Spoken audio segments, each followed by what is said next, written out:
Hey, it's Dane Scott with Pocket Frog. That's right. And today we continue our interview with Sook Diamond about Upwork entrepreneurship. That's next. 3, 2, 1. Studio Takes. Real help for the aspiring voiceover artist. Social distance, you say? Get outside and play with a low-rate loan from First Peoples on RVs, ATVs, motorcycles, and more. A little bit of what Sook sounds like.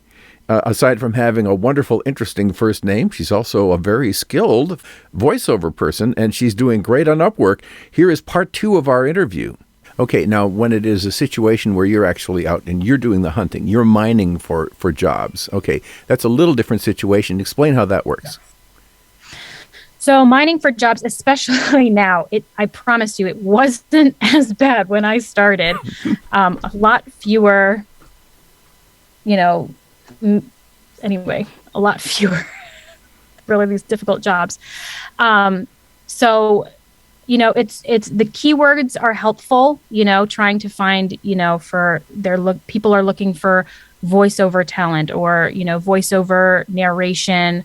I'm trying these different keywords in my search because sometimes people actually use the wrong in their description. Mm-hmm. They're kind of in the wrong section, actually. Mm-hmm. They're looking for voiceover, but they don't know what the words are that they're looking for. So sometimes I've gotten creative and tried to think, if I don't know anything about voiceover, what might I type as a person looking for a voiceover artist without knowing what the heck I'm talking about? So sometimes I've landed a couple, good jobs there too, because they don't know what they're doing, but I do, which means I look like the expert. You got to think like they think, right? Yeah. So let's say I did find a job. It looked interesting just, when you're scrolling through, I click on it and there's several things that I look for, right? Obviously, I read the job description. I look for, are they experienced on Upwork? Have they been, do they use Upwork or not? Have they any history at all?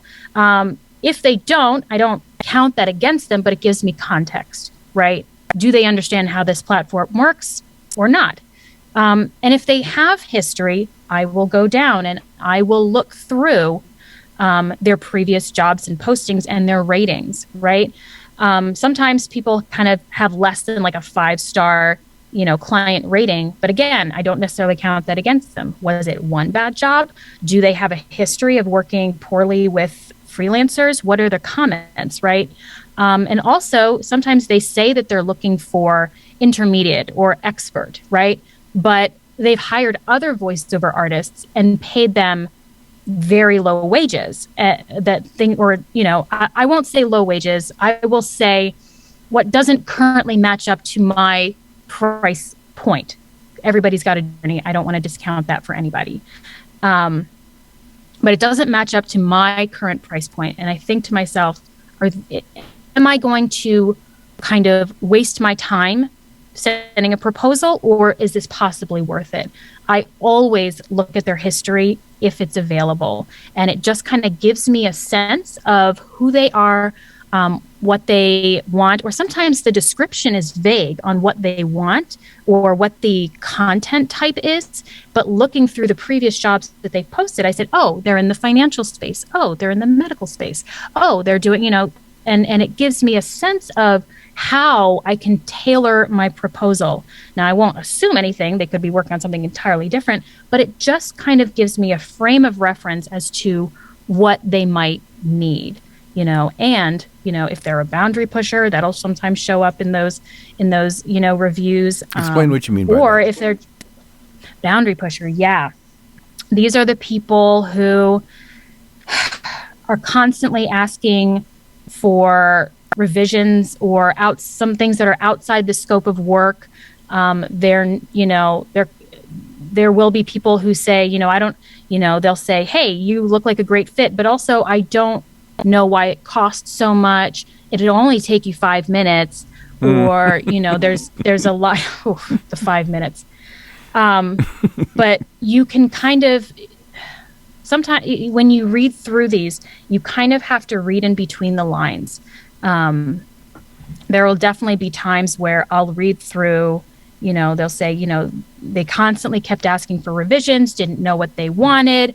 They were, they didn't understand how this thing works. So it tells me that, if I choose to work with this person, this company or group, whatever it is, I have to really make sure my boundaries are clear from the get-go, from the very first proposal.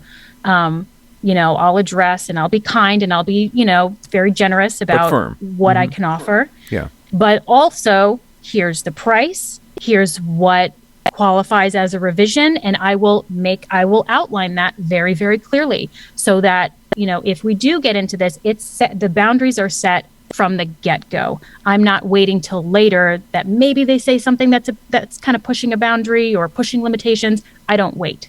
I say very clearly, here's what it is, Mm-hmm. Now, do you know, there are, one of the things about Upwork that really kind of threw me at first was that they seem to be so kind of hourly based, and that doesn't seem to fit with voiceover. So how do you get around that whole thing? So first of all, I will say that as far as like pushing your hourly rate, you have to put something. You have to put something down, right? You have to put something. And I really kind of view it as a way, this is my view, right? This is like how to tell where someone's at as far as their voiceover journey or professional, how long they've been doing it, right?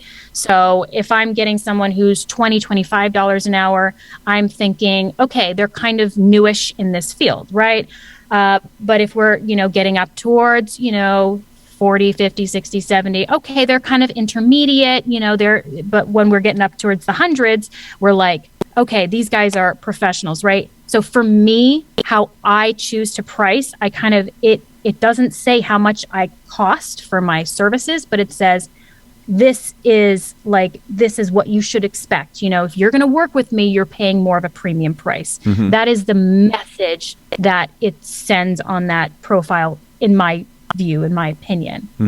Now, as far as contracts go, a lot of people don't know this, or a lot of people don't understand how voiceover works, yada, yada, yada, right? So I do have to give them some grace there.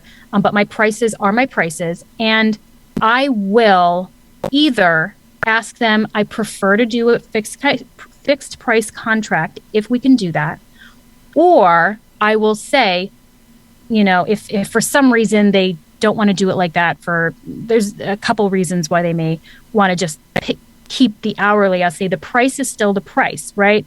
If it's $100 fixed price, it's $100, in the hourly, right? It's going to cost the same. This is how much it's going to cost. You're just basically taking your rate and extrapolating it out to what it would end up being as, Yeah, and it's annoying because sometimes you're like trying to figure out the exact hour section that you're trying to endpoint. And I do everything manually. I don't do the record the screen while I'm working kind of thing. I know that's an option you can do for these hourly kind of contracts, but everything's input manually. And if they're unclear about that, I make that clear to them ahead of time. How important is the profile?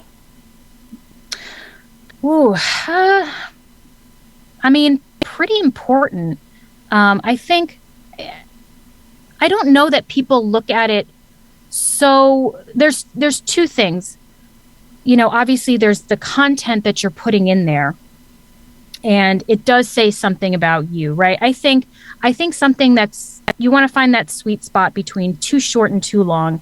Mine may actually be a little too long, but what I have a lot of there is, actually tags. I don't know all the details about how Upwork works, but I do actually have a section towards the bottom that has a list of all the I'm funny, sarcastic, friendly, girl next door, I'll have all these things, but it's at the way bottom. And I think, I don't know for sure, but I think that helps me in the searches. And it's at the bottom where by the time people get there, they're done with my profile. Right.